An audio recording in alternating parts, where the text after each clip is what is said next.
চার্জারটা দেখি। 125 ওয়াটের তো বলছিল 18 মিনিট আর ফুল চার্জ হবে।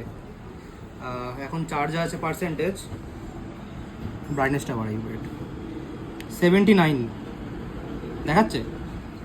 তো তোর প্লাগটা কোথায় আছে দে ওখানে।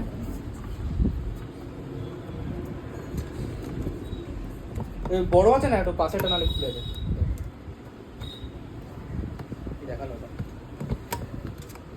একবার অফ করে অনটা কর। এখানে শোটা করতো না। হ্যাঁ এই যে পার্সেন্টেজও দেখাচ্ছে, মানে পয়েন্ট পার্সেন্টের কথা হয় সেটাও শো হচ্ছে। তারপর দেখি যাক, আবার লাগা, ধর ফোনটা, ধরে আছি। এই যে পয়েন্ট পার্সেন্টেজ সেটাও শো হচ্ছে, কতটা করে বাড়ছে একবারে ফার্স্ট একদম। 79